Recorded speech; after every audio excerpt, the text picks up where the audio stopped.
తాకట్లో ఉన్న మీ బంగారాన్ని విడిపించి ఆ రోజు ఆన్లైన్ రేటుకి కొంటాం. Sharma gold company. నమస్కారం, వెల్కమ్ టు సుమన్ టీవీ. నేను గీతాంజలి. శ్రీమాత్రే నమః. ప్రస్తుతం మనతో పాటు ఉన్నారు శ్రీచక్రపీఠం వ్యవస్థాపకులు, ప్రముఖ జ్యోతిష్య పండితులు బ్రహ్మశ్రీ డాక్టర్ ప్రదీప్ జోషి గురువు గారు. వారితో మాట్లాడదాం. గురుగారు నమస్కారం అండి.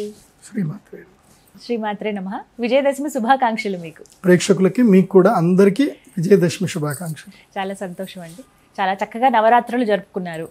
మరి విజయదశమి విశిష్టత మాట్లాడదాం. అలాగే ఖచ్చితంగా ఈ రోజున ఆచరించవలసినటువంటి విధి విధానాలు, నియమాలు ఏమైనా ఉన్నాయా, వీటి గురించి వివరించండి. శ్రీ గురుభ్యో నమః. శ్రీమాత్రే నమః. సర్వస్వరూపే సర్వేషి సర్వశక్తి సమన్వితే భయేభ్యస్త్రాహినో దేవి దుర్గే దేవి నమోస్తుతే. శ్రీమాత్రే. విజయదశమి. విజయదశమి అంటే అర్థమైంది విజయము సాధించిన తరువాత చేసుకునేటువంటి ఉత్సవం. దాన్ని విజయదశమి అంటారు. ఇంకోటి దశమి కూడా పూర్ణతిథి. ఇంకొకటి ఏంటంటే ఈ విజయదశమి యొక్క ప్రాధాన్యత ఏంటంటే శ్రవణ నక్షత్రంతో కూడుకొని వస్తుంది. అది వెంకటేశ్వర స్వామి నక్షత్రం, శ్రీ మహావిష్ణు నక్షత్రము, కుబేర నక్షత్రం అంటారు. అందుకే విజయదశమి శ్రవణ నక్షత్రం రోజు ఈసారి గురువారం వస్తుంది. ఇది కూడా చాలా మంచి సంతోషకరమైనది. సో విజయదశమి రోజు ఏం చేయాలి? చాలా మందికి ఈ విషయాలు తెలియవు. చెప్పినట్టుగా సరిగ్గా ఈ విషయాలు పాటించండి. విజయదశమి రోజు ఉదయాన్నే అందరు కూడా చక్కగా ఈ యొక్క జాస్మిన్ తైలం అని కూడా దొరుకుతుంది. జాస్మిన్ తైలం కానీ లేదంటే కొబ్బరి నూనె కానీ చక్కగా తలంటు స్నానం చేసుకోవడము, అభ్యంగన స్నానాలు చక్కగా చేయడము, ఒంటికి దాన్ని ఏమంటారు కదా శనగపిండి అవన్నీ పెట్టుకొని చక్కగా స్నానాలు చేసుకోవాలి. ఈరోజు విశేషంగా స్నానాలు చేయాలి. అంటే ఒంటికి ఉన్న మైలంతా పోవాలి. చక్కగా స్నానాలు చేసుకొని తల స్నానం చేసి తల్లిదండ్రులకు దండం పెట్టుకొని కొత్త బట్టలు వేసుకోవాలి. కొత్త బట్టలు వేసుకొని అమ్మవారికి కూడా అక్కడనే నమస్కారం చేసుకొని ఇంట్లో చక్కగా పిండి వంటలు, ముఖ్యంగా పూర్ణం బొబ్బట్లు ఈరోజు తప్పకుండా తినాల్సింది ఏంటంటే పూర్ణం బొబ్బట్లు. పూర్ణాలు తప్పకుండా తినాలి. తీపి పదార్థం, బెల్లంతో చేసిన పదార్థాలు, తీపి పదార్థాలు తప్పకుండా తినాలి. ఇంకా ఆయా వాళ్ళ ఆచారాల ప్రకారం వాళ్ళు ఏం తింటారో అది వాళ్ళ ఇష్టం. సో అమ్మవారి దీక్ష తీసుకున్న వాళ్ళు మాత్రం నాన్ వెజ్ తినకూడదు, మిగతా వాళ్ళు మీ ఇష్టం అది. కాబట్టి ఇది చేసుకున్న తర్వాత మెయిన్గా దసరా రోజు చేయవలసింది ఏంటంటే, దసరా రోజు మనం ఒక విషయం తెలుసుకోవాలి. దసరా రోజు మనకి విజయం రావాలి అని అంటే దసరాలో కావాల్సింది ఏంటంటే శమీ వృక్ష పూజ చేయాలి. శమీ వృక్ష పూజ ఎందుకోసం అంటే పాండవులకి కూడా శమీ వృక్షమే వాళ్ళకి ఆసరా ఇచ్చింది. వాళ్ళ ఆయుధాలని తన దగ్గర దాచిపెట్టుకొని శమీ వృక్షము ఆ ఆయుధాలని తిరిగి ప్రసాదించింది, శక్తివంతంగా ప్రసాదించింది. శమీ వృక్షానికి మహాద్భుతమైన శక్తి ఉంటుంది. అన్ని వృక్షాలలో శమీ వృక్షము చాలా శ్రేష్టమైనది, అగ్రగణ్యమైనటువంటిది. శత్రు సంహారం కోసము శమీ వృక్షము నుంచి కింద పడిపోయినటువంటి సమిధలతోటి యాగం చేస్తే గనక శత్రు సంహారం పక్కా జరుగుతుంది, శత్రువులు నశిస్తారు. అలాగే రోగబాధ పీడ అన్నా, రుణపీడ పోవాలి అన్నా శమీ వృక్షం మించిన గొప్పది ఇంకోటి లేదు. అయితే దసరా రోజు చేయవలసింది ఏంటంటే సీమోల్లంఘనం అంటారు. సీమోల్లంఘనం అంటే మనం మన ఊరి పొలిమేరని తప్పకుండా దాటాలి. చాలా మందికి అది తెలియదు, దాటరు, ఇంట్లోనే ఉంటారు. మన ఊరు మన ఇల్లే, మన అపార్ట్మెంట్ దాటి బయటకు వచ్చేస్తే చాలు, అదే మనకి సీమోల్లంఘనం అనుకుంటారు. ఎందుకోసం అంటే గ్రామదేవత ప్రధానంగా ఉండేటువంటిదే దసరా. దసరా రోజు సీమోల్లంఘనం చేయాలి. ఊరు బయటకు వెళ్ళి మన గ్రామదేవతకు కానీ మన ఊరు అవతల ఉండేటువంటి యొక్క దేవీ దేవతల దగ్గరికి వెళ్ళి అక్కడ గుడికి వెళ్ళి అక్కడ శమీ వృక్షము నుంచి కొంచెం తెంపుకోవాలి.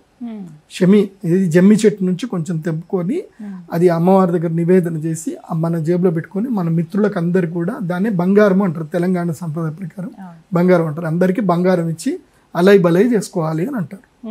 సో అందుకే శమీ వృక్ష పూజ చాలా ప్రధానమైనటువంటి దసరా రోజు. ఆ రోజు తప్పకుండా చదవవలసిన మంత్రం, దసరా రోజు చదవవలసిన మంత్రం ఏంటంటే శమీ శమయతే పాపం శమీ శత్రు వినాశనం అర్జునస్య ధనుర్ధారి రామస్య ప్రియదర్శనం ఆదిరాజ వనరాజ వృక్షరాజ నమోస్తుతే అని చెప్పి శమీ వృక్షానికి దండం పెట్టుకోవాలి. వీలైతే శమీ వృక్షానికి ప్రదక్షిణ కూడా చేసుకోవాలి. ఎక్కడైతే శమీ వృక్షము లేదో దాని కొమ్మైనా సరే తెచ్చి ఆ గుడి దగ్గర అక్కడ పెట్టుకొని కొమ్మకైనా పూజ చేసుకోవాలి. అంతకైనా తప్పకుండా చేయాలి. శమీ వృక్షమును బలవంతంగా పట్టుకొని లాగడాలు చేయడాలు చేయకూడదు. అది చాలా జాగ్రత్త తీసుకుంటే సరిపోతుంది అంతే. ఈ శమీ కొత్త బట్టలు పెట్టుకోవాలి. ఇంటికి రావాలి. ఇంటికి వచ్చిన తర్వాత ఆ షమ్మి తీసుకొని ఇంట్లో ఒక చిన్న పాత్ర పెట్టి దేవుడి దగ్గర ఆ జంబి ఇంట్లో తీసుకొచ్చి పెట్టుకొని అదే బంగారం, లాకర్లో కూడా అదే పెట్టుకోవాలి, బంగారం పెట్టుకోవాలి. ఎందుకు ఈ షమి వృక్షం తెచ్చుకోవాలి అని అంటారంట, అర్థం ఏంటంటే సాక్షాత్తు బ్రహ్మదేవుడు కూడా ఈరోజు తాను భోజనం చేయడానికి ఒక షమీ పత్రమును తెచ్చుకొని తన విస్తారాకును కొట్టుకుంటాడట బ్రహ్మదేవుడు. సో బ్రహ్మదేవుడు ప్రతి విజయదశమికి ఒక షమీ పత్రమును తెచ్చుకొని కుట్టుకుంటాడట. సో ఆయన భోజనం చేయడానికి ప్రతిరోజు ఒక షమీ పత్రం. అంటే మనం అర్థం చేసుకోవాల్సింది, బ్రహ్మదేవుడికి ఒక రోజు అంటే 3 పూటలు భోజనం చేద్దాడో అనుకుందాం. ఆ 3 పూటలు ఒక రోజు అంటే బ్రహ్మదేవునికి 14 కల్పాలు కలపాలి. ఎన్నో కల్పములు అయితే గనక 14 మహాయుగాలు కలిసి ఒక కల్పంలో ఏదైతే అప్పుడు బ్రహ్మదేవుడికి ఒక సగం రోజు, ఒక కల్పం అంటే ఒక సగం రోజు, 2 కల్పాలంటే బ్రహ్మదేవుడికి పూర్తి రోజు. సో ఇలా బ్రహ్మదేవుడు ఇలా ప్రతి విజయదశమి అల్లుకుంటాడు అని శాస్త్రం అది. కాబట్టి ఈరోజు విశేషంగా సీమోల్లంఘనం చేయాలి, అమ్మవారి దర్శనం చేసుకోవాలి, తల్లిదండ్రులకు తప్పకుండా దండం పెట్టాలి. తల్లిదండ్రులకు దండం పెట్టకుండా, గురువులకు దండం పెట్టకుండా మీరు ఏది చేసినా అది వేస్ట్. మీ నాన్నగారు మీకు ఆస్తి ఇవ్వకపోయినా పర్వాలేదు, మీ అమ్మగారు మీకు ఆస్తి ఇవ్వకపోయినా పర్లేదు, కానీ ఈ విజయదశమి రోజు, పండుగ రోజు మాత్రం తప్పకుండా తల్లిదండ్రులకు కొత్త బట్టలు ఇవ్వాలి, దండం పెట్టాలి. వాళ్ళు మీకు ఏం చేయకున్నా పర్లేదు, వాళ్ళు మీకు జన్మనిచ్చారు, అంతకుమించి ఇంకేం లేదు అనుకునైనా దండం పెట్టుకోవాలి. ఇదొకటి చాలా ప్రధానమైనటువంటి. ఇంకొకటి ఏంటంటే ముహూర్తాలు. విజయదశమి ముహూర్తం పెట్టుకుంటారు చాలామంది.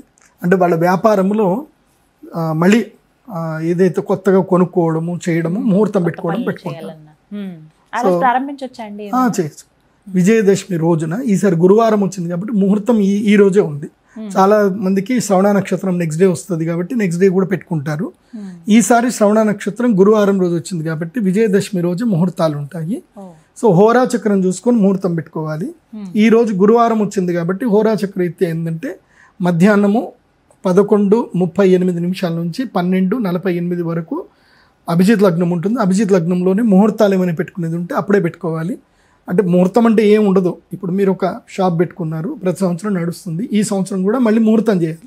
అంటే మళ్ళీ కొత్త బిగినింగ్ చేసినట్టుగా. ఈ సంవత్సరం బిగినింగ్ ఏం లేదు, ఎవరో ఒకళ్ళు మీ కుటుంబంలో ఎవరో ఒకళ్ళు చేతి నుంచి డబ్బులు తీసుకొని కొత్త బిల్ బుక్ తీసుకొని బిల్ జనరేట్ చేసి వాళ్ళకి ఒకటి ఇవ్వడం, అదే ముహూర్తం చేయడం అంటారు. చాలా మంది దీపావళికి కూడా ముహూర్తం చేస్తారు. దీపావళికైనా ముహూర్తం చేసుకోవచ్చు, దసరాకైనా ముహూర్తం చేసుకోవచ్చు. సో అలా ముహూర్తాలు చేసుకోవాల్సింది ఉంటుంది. ఇంకోటి ఏంటంటే ప్రధానంగా వాహన పూజ. ఈ విజయదశమి కన్నా ముందే చాలా మంది నవమి రోజు మాత్రమే చాలా మంది వాహన పూజ చేసుకుంటారు, యంత్ర పూజ చేస్తారు. నవమి రోజు చేయలేకపోతే విజయదశమి రోజు అయినా సరే యంత్ర పూజ. ఇప్పుడు మీది ఏదైనా ఇండస్ట్రీ ఉంది, ఏ ఇండస్ట్రీ మీద మీరు డిపెండ్ అయి ఉన్నారు. ఇప్పుడు ఉదాహరణకు మన కెమెరామెన్లు ఉన్నారు, కెమెరాలకు కూడా కుంకుమ పెట్టుకోవాలి, ఇంత గంధం కుంకుమ పెట్టుకొని కెమెరాలకు కూడా దిష్టి తీసి గుమ్మడికాయ కొట్టేయాలి. ఇప్పుడు నేను ర్యాపిడో బైక్ నడిపిస్తున్నా అనుకుందాం, నేను ఓలా బైకో లేకపోతే జొమాటో బైక్ నాకు చాలా ప్రధానం కాబట్టి నాకు తిండి అదే పెడుతుంది కాబట్టి నాకు అదే యంత్రం. ఆ రోజు నేను బైక్కి పూజ చేసుకుంటా. అలాగే వాహనాలు, కార్లకు పూజ చేసుకోవడము, లారీలకు పూజ చేయడం. వాహన పూజ తప్పకుండా చేయాలి విజయదశమి రోజున. విజయదశమి లేదా నవమి వాహన పూజ చేసి గుమ్మడికాయ తీసి కొట్టాలి. ఎందుకోసమంటే మనం ప్రతిరోజు మన వాహనాల మీద తిరుగుతూ ఉంటాము, వాహన గండాలు ఉంటాయి. ఆ వాహన గండాలు పోవాలి అన్నా ఈ యొక్క వాహనాలకి గుమ్మడికాయతోటి తీసి బలి ఇచ్చేసాం అనుకోండి, తృప్తి చెందుతాయి అంటారు. ఏమైనా సరే కొన్ని పీడలు తిరుగుతూ ఉంటాయి, చీడపీడలు తిరుగుతూ ఉంటాయి. అది గుమ్మడికాయ కూష్మాండ బలిస్తే చీడపీడలు శాంతిస్తాయని చెప్పి, ఏవి మనకి కీడు జరగకుండా ఉంటుంది అని చెప్పి. కాబట్టి ఈరోజు వాహన పూజ కూడా తప్పకుండా చేసుకోవాలి. వాహనానికి చక్కగా ఓం పెట్టుకోవడము, స్వస్తికి పెట్టుకోవడము చేసుకోవాలి. నిమ్మకాయలు దొక్కించడము, జీడి గింజలు కట్టుకుంటారు. ఇవన్నీ తప్పకుండా విజయదశమి రోజు చేయాలి. అంటే your giving respect to your employment. మీకు దేనివల్ల అయితే మీరు ఎంప్లాయ్మెంట్ పొందుతున్నారో, ఉపాధి పొందుతున్నారో వాటికి రెస్పెక్ట్ ఇవ్వడం. అందుకే ఈనాడు లాంటి పెద్ద పెద్ద పత్రికలు కూడా విజయదశమి రోజు సెలవు అని ప్రకటిస్తారు. ఆ రోజు వాళ్ళందరూ యంత్రాలకు పూజ చేస్తారు. సో ముందు రోజే నవమి రోజే చెప్తారు, రేపు పత్రిక రాదు పునర్దర్శనం అని మళ్ళీ వేస్తారు, దాని పైన వేస్తారు. నేను చిన్నప్పుడు అడిగాను, నాన్న న్యూస్ చాలా ఇంపార్టెంట్ కదంటే, ఎస్ విజయదశమి రోజు you should give a rest to your employees. నీ ఎంప్లాయీస్ కూడా నువ్వు రెస్ట్ ఇవ్వాల్సిందే. నువ్వు ఏవైనా యంత్రాలు వాడుతున్నావు వాటికి రెస్ట్ ఇవ్వాల్సిందే. మేమైతే మాకు తప్పకుండా హాస్పిటల్స్ పిలుస్తారు. ఏవైతే రక్తము తీసి చేసేటివి ఉంటాయో ముఖ్యంగా పనిముట్లు, యంత్రాలు, వాటికి తప్పకుండా కుంకుమ నీళ్లు చల్లాలి. తర్వాత నిమ్మకాయ కోయాలి, నిమ్మకాయ కోసి నిమ్మకాయ కుంకుమ పెట్టి వాటికి బలి చూపియాలి తప్పకుండా, లేకపోతే అవి రక్తాన్ని కాంక్షిస్తాయని అంటారనమాట. అందుకే హాస్పిటల్స్లో కూడా సర్జరీస్ ఉండవు. ఈ రోజు ఒక్కరోజు హాస్పిటల్స్కి మా అయ్యగారులందరినీ అలో చేస్తారనమాట, పంతులు గారిని పిలుస్తారనమాట. నేనైతే పెద్ద పెద్ద హాస్పిటల్స్కి వెళ్తాను, ఈ ఒక్కరోజు పిలుస్తారు మమ్మల్ని, మీరు రండి గురుగారు, మీరు వచ్చి మాకు ఆయుధ పూజ చేసి ఇవ్వాలంటారు. ఆయుధ పూజ తప్పకుండా చేయాలి. అంటే దానివల్ల నెగిటివ్ రాకుండా ఉండడానికి ఆయుధ పూజ చేయాలి. హాస్పిటల్స్, సర్జరీస్ చేసేటువంటి డాక్టర్లు సో ఆయుధ పూజ చేయాలి. అట్లాగే మొగుళ్ళతో గొడవలు పెట్టుకునేటువంటి వాళ్ళు కూడా మీ నాలుక కూడా కుంకుమ పెట్టుకోండి. సో అది కూడా పెద్ద ఆయుధం కాబట్టి ఆడవాళ్ళకి అదే పెద్ద ఆయుధం. వంటగదిలో రొట్టెలు చేసేదానికి సో స్పూన్లు వాటికి కూడా చేయాల్సింది ఉంటుంది. ఇట్లా ఆయుధ పూజ మరి ముఖ్యం. ఆయుధ పూజ తప్పకుండా చేసుకోవాలి. పిల్లలైతే కనుక తమ పెన్నుల కంకణాలు కట్టుకోవాలి, పుస్తకంలో ఓం రాసుకోవాలి. సో ఇవన్నీ చేసుకోవాలి. ప్రతి ఒక్కళ్ళు తము దేని వల్ల జీవనోపాధి పొందుతున్నారు వాటికి పూజ చేసుకోవాలి. అది మన సనాతనం సాంప్రదాయం. కుట్టు మిషన్లు చేసేవాళ్ళు వాళ్ళు పూజలు చేసుకుంటారు. ప్రతి ఒక్కళ్ళు, ఈవెన్ హెయిర్ డ్రెస్సెస్ మంగళ షాప్ వాళ్ళు కూడా వాళ్ళ కత్తులకు కూడా పూజ చేసుకుంటారు. అందరూ ప్రతి ఒక్కరు పూజ చేస్తారు. ఎంతో విశేషమైన రోజు. ఈ రోజున చెయ్యకూడని పని అంటే ఏదన్నా ఉందా అండి? అసలు ఈ పని చేశారంటే మీకు ఖచ్చితంగా సమస్యలు వస్తాయి అన్నటువంటి పని ఏదన్నా ఉందా? ఎవరికి శాపనార్థాలు పెట్టొద్దు, ఎవరిని తిట్టొద్దు. ఈ రోజు ఎవరిని తిట్టొద్దు. ఎందుకోసమంటే ఈ రోజు పర్వదినం కాబట్టి కర్మ విల్ రిఫ్లెక్ట్. నువ్వు ఎవరైనా తిట్టినా అది అక్కడికి వస్తుంది. ఇది ఇంకోటి, విజయదశమి రోజు ఎవరికి డబ్బులు ఇవ్వకూడదు, డబ్బులు తీసుకోకూడదు, అప్పులు తీసుకోకూడదు, అప్పులు ఇవ్వకూడదు. ఏమైనా వస్తువు కొనుక్కోవాలంటే కొనుక్కోండి, అప్పులు రుణం చేయకూడదు, రుణం ఇవ్వకూడదు, రుణం తీసుకోకూడదు. లావాదేవీలు జరగవచ్చు, వస్తువు ఇచ్చి వస్తు మార్పిడి చేసుకోవచ్చు. కానీ విజయదశమి రోజు అప్పు చేసుకుంటే అది జీవితంలో తీరదు, అప్పు చేయకూడదు. సో ఇంకోటి, విజయదశమి రోజు మీరు ఎవరికన్నా అప్పు అంటే ఎవరికన్నా ప్రపోజ్ చేశారు, లవ్ ప్రపోజ్ చేశారు, వాళ్ళు ఓకే అన్నారు అనుకోండి, ఇంక జీవితంలో వాళ్ళు మిమ్మల్ని వదిలిపెట్టరు. కాబట్టి మీరు ఆ ప్రపోజ్ చేసే ముందే డిసైడ్ అవ్వండి. పాపం మొన్న ఒక అబ్బాయి జాతకం చూపించుకున్నాడు. తన జాతకం చూపించుకుని ఇట్లా మా భార్య భర్తల గొడవ అవుతుంది అని అంటే, సరే మీ ఆవిడ జాతకం కూడా చెప్పించుకోండి అంటే, నేను జాతకం చూసా కూడా చెప్పా. నువ్వు ప్రపోజ్ చేసింది ఎప్పుడు బాబు అంటే, నేను దసరా రోజు గుడిలో ప్రపోజ్ చేశాను గురుజీ అన్నాడు.